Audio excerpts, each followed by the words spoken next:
the Lord. Prayer Warriors Ministry சார்பாக உங்கள் எல்லோருக்கும் கிறிஸ்மஸ் நல்வாழ்த்துக்களை தெரிவித்துக் கொள்கின்றேன். கிறிஸ்துக்குள் பிரியமானவர்களே, இந்த நாள் உலகமெங்கிலும் இருக்கக்கூடிய எல்லோரும் கொண்டாடக்கூடிய ஒரு பொதுவான பண்டிகையாக இருக்கின்றது. நம்மை மீட்க பாலநேசு பிறந்திருக்கின்றார்.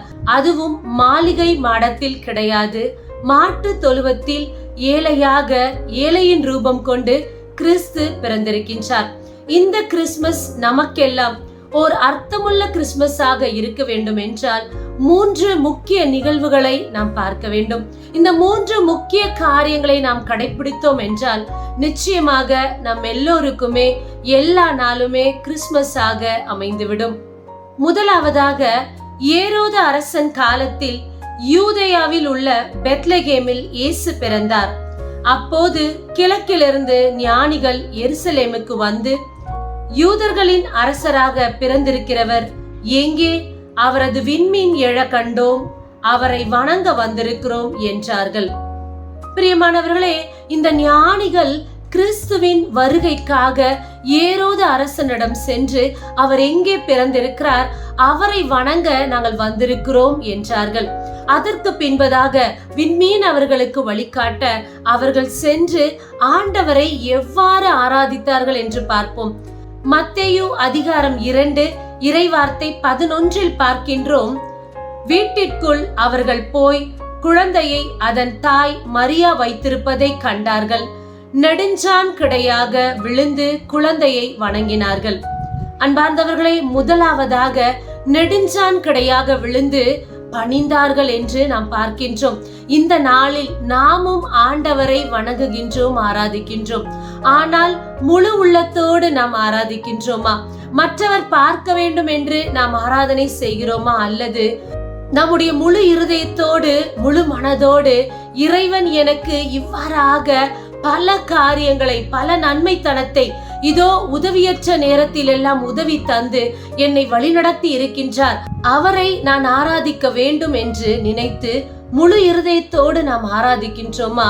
அல்லது பலர் பார்க்கும் வண்ணம், இதோ என்னை மற்றவர்கள் பார்ப்பார்கள், நான் 3 வேளை ஆண்டவரை ஆராதிக்க வேண்டும், 3 நேரம் ஜெபம் செய்ய வேண்டும், என் உறவினர்கள் மற்ற எல்லோரும் பார்க்கும் வண்ணமாக நான் 3 வேளை ஆலயத்துக்கு செல்வேன், அவர்கள் பார்க்கும் வண்ணமாக நான் ஜெபிப்பேன் என்று வெளியரங்கமாய் இருக்கின்றோமா? அல்லது உள்ளார்ந்த மனதோடு இந்த நாளில் இந்த ஞானிகள் எப்படி ஆண்டவர் இங்கு பிறந்திருக்கிறார் என்பதை அறிந்து தேடி ஆண்டவரை சென்று அந்த நேரத்தில் வணங்கினார்களோ, அதுபோல நாம் முழு இருதயத்தோடு வணங்குகின்றோமா?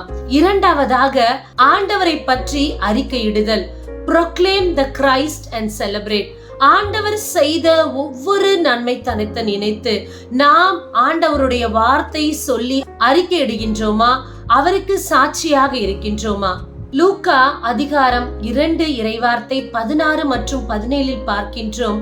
இந்த இடையர்கள் இயேசு கிறிஸ்து பிறந்திருக்கிறார் என்ற செய்தி தெரிந்தவுடன் அங்கே சென்று ஆண்டவரை வணங்கி அதற்கு பின்பதாக எல்லோருக்கும் அந்த செய்தி அவர்கள் அறிக்கையிட்டார்கள். இதோ இந்த வசனத்தில் நாம் பார்க்கின்றோம்.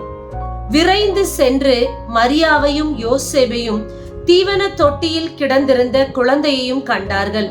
பின்பு அந்த குழந்தையை பற்றி தங்களுக்கு சொல்லப்பட்ட செய்தியை தெரிவித்தார்கள். பிரியமானவர்களே, இதோ அந்த குழந்தையை பற்றி தங்களுக்கு சொல்லப்பட்ட செய்தியை எல்லோரும் அறியும் வண்ணம் அவர்கள் தெரியப்படுத்தினார்களாம். இன்றைக்கு ஆண்டவர் நம்முடைய வாழ்க்கையில் செய்யக்கூடிய எத்தனையோ நன்மைத்தனங்கள் இருக்கின்றது. அதையெல்லாம் நாம் இன்றைக்கு சாட்சியாக சொல்கின்றோமா? இறைவன் கடந்த நாட்களில், கடந்த மாதங்களில் என்னுடைய வாழ்வில் இவ்வாறாக செயல் புரிந்திருக்கிறார், இப்படியெல்லாம் நடத்தியிருக்கிறார் என்று பலருக்கு நாம் அறிக்கையிட்டு இருக்கின்றோமா? ஆண்டவருக்கு நாம் சாட்சி சொல்லி இருக்கின்றோமா? இந்த செய்தியில் மூன்றாவதாக, ஆண்டவருக்கு அவர்கள் காணிக்கை கொடுத்தார்கள். மத்தேயு அதிகாரம் 2 இறைவார்த்தை 11 பார்க்கின்றோம். வீட்டிற்குள் அவர்கள் போய் குழந்தையை அதன் தாய் மரியா வைத்திருப்பதை கண்டார்கள். நெடுஞ்சான் கிடையாய் விழுந்து குழந்தையை வணங்கினார்கள். தங்கள் பேழைகளை திறந்து பொன்னும் சாம்பிராணியும் வெள்ளை போளமும் காணிக்கையாக கொடுத்தார்கள். பிரியமானவர்களே, இந்த ஞானிகள் இன்றைக்கு பாலன் இயேசுவுக்கு பொன்னையும் சாம்பிராணியையும் வெள்ளை போலத்தையும் கொடுத்தார்கள். ஆனால் நாம் இன்று ஆண்டவருக்கு எதை கொடுக்க போகின்றோம்? உண்மையாக இறைவன் நம்மிடத்தில் நம்முடைய உள்ளத்தை அவர் எதிர்பார்க்க கூடியவராக இருக்கின்றார். இந்த கிறிஸ்துமஸ் நாளில் நம்முடைய உள்ளத்தை ஆண்டவருக்கு கொடுப்போமா?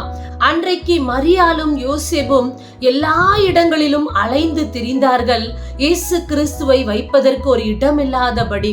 இந்த நாளில் நம்முடைய உள்ளத்தை பாலன் இயேசுவுக்கு கொடுப்போமா? நம்முடைய உள்ளத்தில் எதையோ வைத்து நாம் சுமந்து கொண்டிருக்கின்றோம், நம்முடைய பாரங்கள், வேதனைகள், மற்ற சிந்தனைகள். ஆனால் இன்று நம்முடைய உள்ளத்தை பாலன் இயேசுவுக்கு கொடுப்பதுதான் உண்மையான அர்த்தமுள்ள கிறிஸ்துமஸாக இருக்கும். கிறிஸ்துவுக்குள் பிரியமானவர்களே, இந்த கிறிஸ்துமஸை நாம் அர்த்தமுள்ள கிறிஸ்துமஸாய் கொண்டாட வேண்டும் என்றால் இந்த 3 முக்கியமான காரியங்களை நிச்சயமாய் நாம் கடைபிடிக்க வேண்டும். முதலாவதாக முழு மனதோடு ஆண்டவரை ஆராதிப்பது. இரண்டாவதாக கிறிஸ்துவை அறிக்கையிடுவது, பலர் அறியும் வண்ணம் கிறிஸ்து நம்முடைய வாழ்வில் செய்த எல்லாவற்றையும் பலர் அறியும் வண்ணம் சாட்சியாக எடுத்துரைப்பது. மூன்றாவதாக அர்த்தமுள்ள கிறிஸ்துமஸாக இருக்க வேண்டும் என்றால் நம்முடைய உள்ளத்தை கிறிஸ்துவுக்கு கொடுப்பதுதான். இந்த 3 காரியத்தை நாம் கடைபிடித்தோம் என்றால் ஒவ்வொரு நாளும் நம்முடைய வாழ்க்கை கிறிஸ்துமஸ் போலத்தான் இருக்கும், ஒரு கொண்டாட்டமாகத்தான் இருக்கும். எல்லா நாளுமே கிறிஸ்து நம்மோடு பயணிக்க கூடியவராக இருப்பார். நாம் எந்த விதத்திலும் அச்சப்படாதபடிக்கு எல்லா நாளுமே தைரியத்தோடு நம்முடைய வாழ்க்கை பயணத்தை நாம் தொடர்ந்து செய்வோம். இந்த நாள் நம்மோடு இறைவன் 3 முக்கிய கருத்துக்களை இடைப்பட்டிருக்கின்றார். இந்த வார்த்தைகளோடு இந்த கிறிஸ்துமஸ் நாளை அர்த்தமுள்ள கிறிஸ்துமஸாக நாம் கொண்டாடுவோம். கிறிஸ்துவுக்குள் நம்மையே இணைப்போம். ஆமேன். God bless you. கண்களை மூடி ஜெபிப்போமா? அன்பே உருவான இறைவா, அருமையான நாளை கொடுத்து, இதோ இந்த கிறிஸ்துமஸ் நாளில் இந்த செய்தியை கொடுத்து எங்களோடு கூட இடைப்பட்டு இந்த கிறிஸ்துமஸை அர்த்தமுள்ள கிறிஸ்துமஸாக நாங்கள் கொண்டாட நீர் கொடுத்த நல் செய்திக்காக உமக்கு நன்றி செலுத்துகின்றோம். இதோ எங்கள் முழு இருதயத்தோடு ஆண்டவரை ஆர்ப்பரித்து ஆண்டவர் செய்த நன்மைகளை சொல்லி இந்த நாள் எங்கள் உள்ளத்தை உமக்கு காணிக்கையாக கொடுத்து இப்போது எங்கள் சூழ்நிலைகளை மறந்து உம்மிடத்தில் எங்களையே நாங்கள் அர்ப்பணித்து செபிக்கிறோம். எங்கள் வாழ்வை மாற்ற நீர் மாத்திரம் போதும். பாலன் இயேசு பிறந்தது எங்கள் வீட்டில் மட்டுமல்ல, எங்கள் உள்ளத்திலும் நீர் பிறந்திருக்கிறீர். சமாதான பிரபுவாக பிறந்திருக்கிறீர்.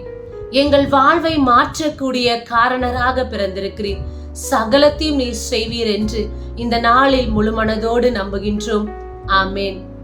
மீண்டும் ஒருமுறை பிரேயர் வாரியர்ஸ் மினிஸ்ட்ரி சார்பாக உங்கள் எல்லோருக்கும் கிறிஸ்துமஸ் நல்வாழ்த்துக்கள். God bless you.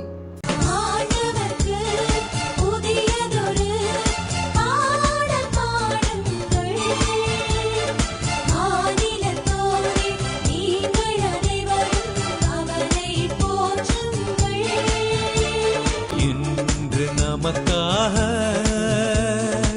மீட்பர் பிறந்துள்ளார், அவரே ஆண்டவராம் மெசியா.